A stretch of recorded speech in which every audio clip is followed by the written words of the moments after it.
Mesdames, Messieurs, bonjour. Jean-François Rameau, conseiller scientifique d'Assosystèmes. J'ai en plus le plaisir de collaborer avec l'équipe ingénierie numérique du LISMA, laboratoire qu'accueille l'école SupMeca. Aujourd'hui, nous allons parler de conciliation de graphes édités en concurrence. Le problème général dont la conciliation de graphes est un cas particulier, ce problème général est le suivant. Nous avons un modèle initial qui est modifié concurremment et indépendamment par deux utilisateurs. Alors par modèle, il faut comprendre structure de données instanciée par des utilisateurs qui utilisent un système interactif, par exemple un système de CAO.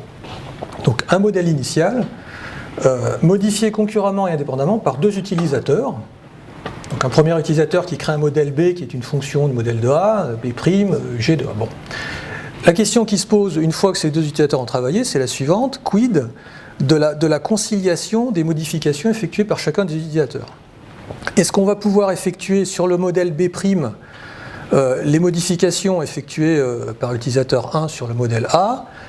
Quid de la question inverse? Et si on peut le faire, dans quelle mesure est-ce que ces modifications vont commuter? Alors, ce problème général est décliné en un sous-problème qui est le suivant. Pourvu que le problème initial, qui parle de modèles un peu généraux, se traduise en termes de graphes, et bien en termes de graphes, le problème admet une solution, et l'objet de la présentation, c'est la description de cette solution. Alors, pour passer du modèle d'application au graphe, évidemment, il faut une couche d'interface, qui n'est pas une question difficile. La couche d'interface qui traduit le modèle en graphe est sous la responsabilité de l'application, et à l'application de décider les caractéristiques de son application, justement, qu'elle veut voir concilier ou concilier par le fameux conciliateur. Alors le conciliateur appréhende trois graphes, il fait un certain nombre de calculs qu'on va détailler dans la suite, et sa sortie, c'est des critères d'indépendance des modifications, le cas échéant, quels sont les objets en conflit, qui ont été réécrits deux fois différemment par chacun des utilisateurs, et dans tous les cas, j'insiste là-dessus, dans tous les cas, le conciliateur produit un graphe concilié. Même s'il y a des conflits, le conciliateur produit un graphe concilié. Ce graphe, alors ces données-là sont réinterprétées par la couche d'interface qui fournit à l'utilisateur final du système le diagnostic ou la solution conciliée. Alors, avant de commencer dans la description un peu abstraite du conciliateur, un problème d'application. Ce problème d'application, la solution de ce problème a fait l'objet d'un brevet. Donc le problème est le suivant.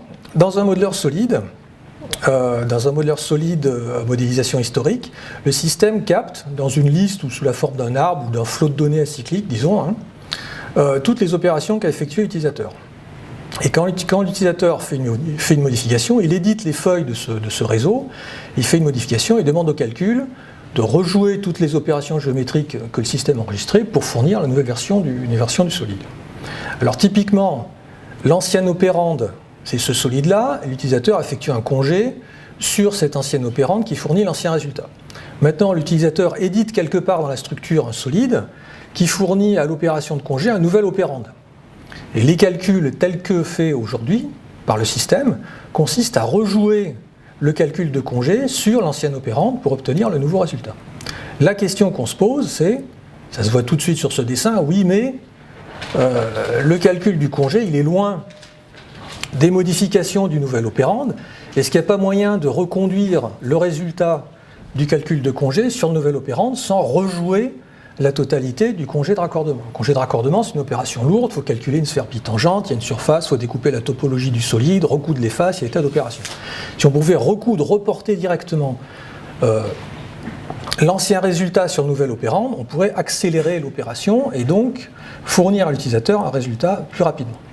Voilà, ça c'est le problème qu'on va résoudre à la fin de la présentation. Maintenant revenons à l'architecture du conciliateur.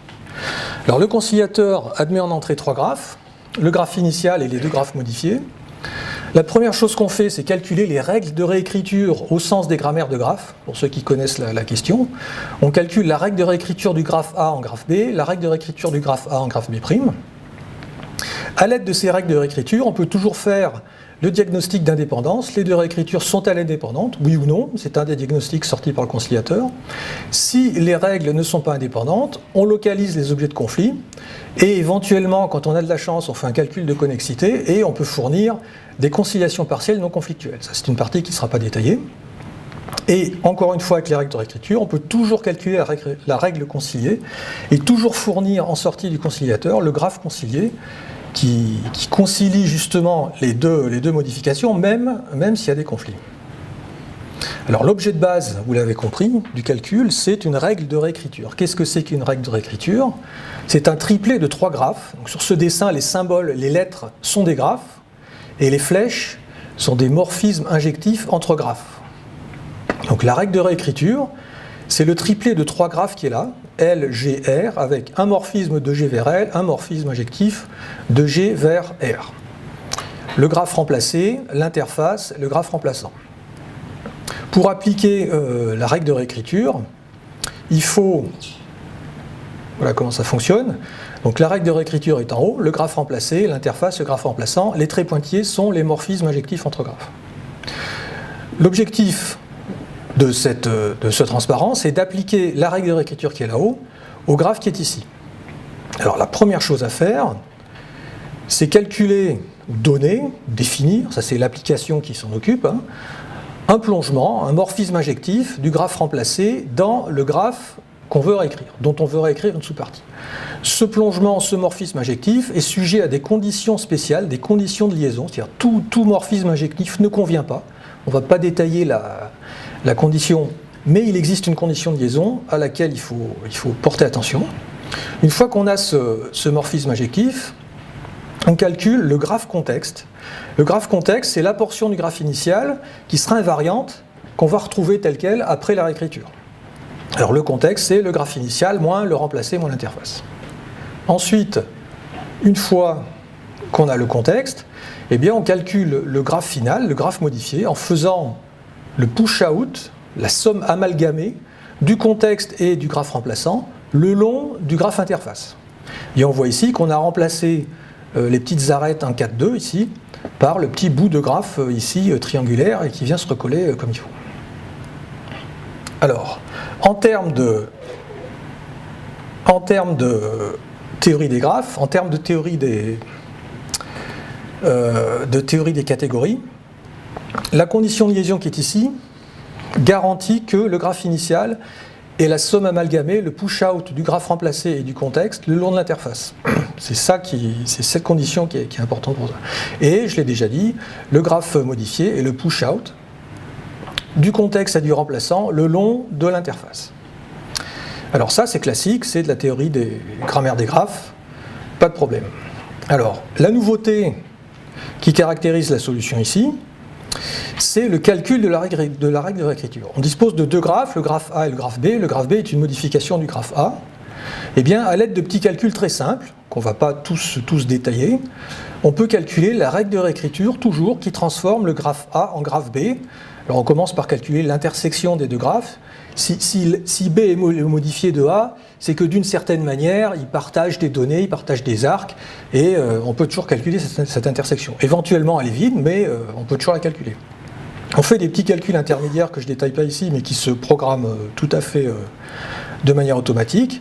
Le premier objet qui vient, c'est le graphe interface, qui est toujours composé d'un ensemble de sommets isolés. Ensuite vient le graphe remplacé et le graphe remplaçant. Alors, moyennant donc des calculs automatiques, on peut toujours calculer la règle de réécriture du graphe initial en le premier graphe modifié et du graphe initial en le deuxième graphe modifié. Alors, disposant de ces 2 règles de réécriture, en les analysant, en les comparant, on peut décider, on peut analyser, diagnostiquer si les règles de réécriture sont indépendantes ou non. Alors ce calcul consiste à comparer l'intersection des graphes remplacés et l'intersection des interfaces. Si l'intersection des graphes remplacés est égale à l'intersection des interfaces, ça signifie que les règles de réécriture ne se rencontrent pas au-delà de leurs interfaces. Ça veut dire qu'il n'y a pas d'objet qui est réécrit 2 fois, de part et d'autre, par chacune des règles de réécriture, et donc elles commutent. Et on peut donc formellement appliquer ces deux règles de réécriture dans n'importe quel ordre sur le graphe initial. Au contraire, si l'intersection des graphes remplacés est différente de l'intersection des interfaces, alors les règles de réécriture ne commutent pas, a priori. Il y a au moins un objet qui est réécrit différemment par chacune des règles de réécriture, et c'est l'objet du conflit, c'est cet objet-là qu'il faut trouver, donc on le trouve facilement, il arrive naturellement par le calcul, et c'est cet objet-là qu'il faudra montrer à l'utilisateur du système pour qu'il puisse réfléchir à comment résoudre le problème. Alors, la règle de réécriture conciliée, c'est quelque chose qu'on peut toujours calculer, comme je l'ai dit tout à l'heure. On ne va pas détailler ce calcul-là, mais ceux qui ont l'habitude vont comprendre qu'on fait une série de pullback et une série de push-out, partant du graphe initial et des deux règles de réécriture qu'on retrouve ici. Et à la fin, on a concilié les règles de réécriture. Ce calcul est toujours possible au niveau des graphes, même si, en cas de conflit, il a plus ou moins de sens par rapport à l'application qui a commandé l'opération. Alors revenons à notre problème de solid modeling. Je rappelle la question, est-il possible de réécrire, d'obtenir le nouveau résultat en reportant sur nouvelle opérande, ce qu'on a envie, ça se voit bien sur le dessin, ce qu'on a envie de reporter sur nouvelle opérande, compte tenu du fait que la modification du nouvel opérande est lointaine du congé.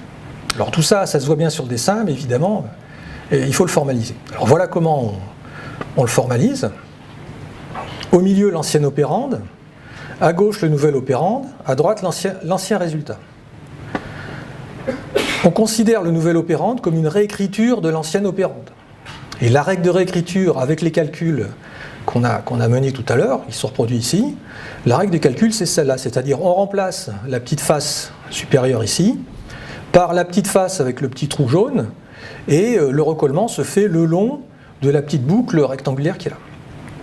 De même, par des calculs automatiques, on calcule la règle de réécriture de l'ancien opérande en ancien résultat.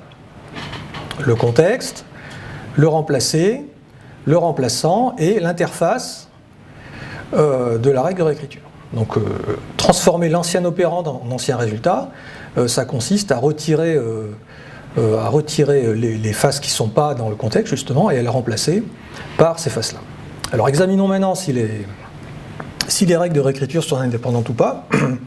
On calcule l'interface entre les deux remplacés. Donc les deux remplacés, c'est la petite face supérieure et cet ensemble de faces-là qui s'interceptent en termes de graphe le long de ces trois petites lignes droites, ces trois petits segments de droite, et l'intersection des interfaces s'intercepte également le long de ces trois petits segments de droite. Donc les réécritures commutent, bien allons-y, ça veut dire que on peut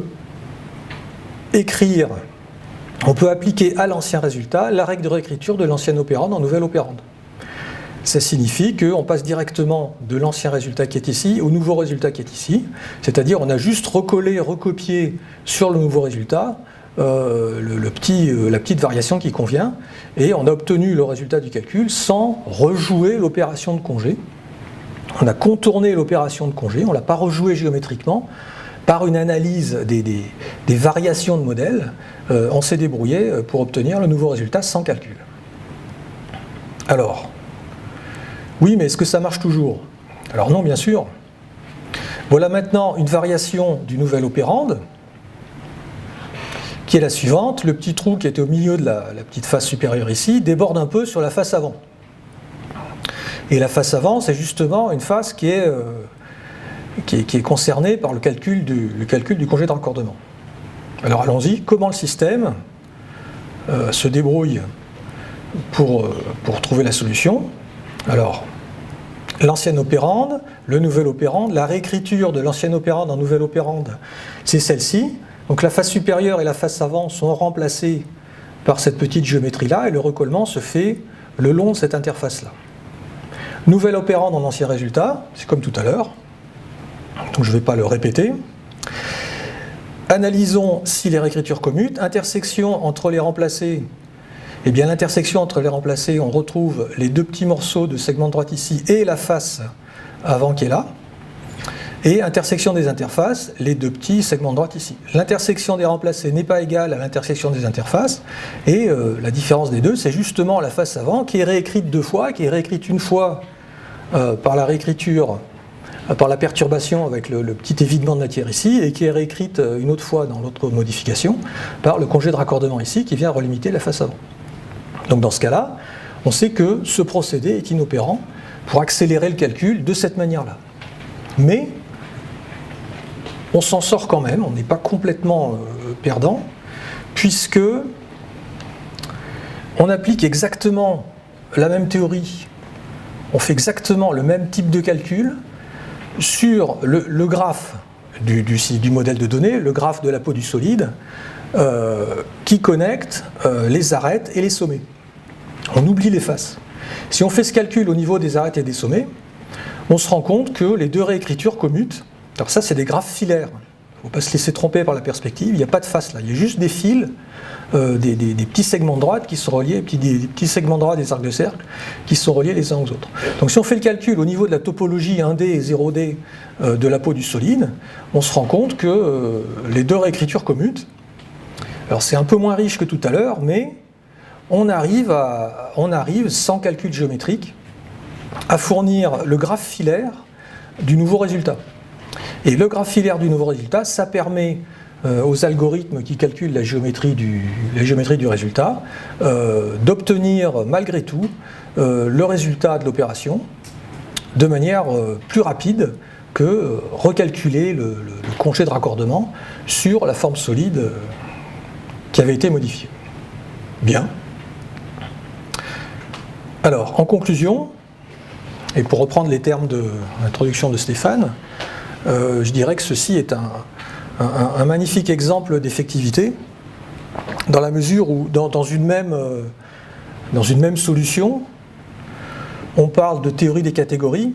J'en ai pas beaucoup parlé, mais la théorie des catégories sous-tend, fonde les grammaires de graphes, qui sont appliquées aux graphes topologiques qui représentent la peau des solides. Et cette solution fait l'objet d'un brevet industriel, même de deux brevets industriels, qui sont en cours de dépôt. Alors il y a deux brevets derrière cette solution. Le premier, c'est conciliation de modèles édités en concurrence. Et le deuxième brevet, c'est la solution dont j'ai tiré l'exemple, c'est comment réutiliser la conciliation de modèles édités en concurrence, en particulier de graphes, pour accélérer la mise à jour des solides dans un système de modélisation de solides, dans un système de CAO. Et voilà pour la présentation. Merci.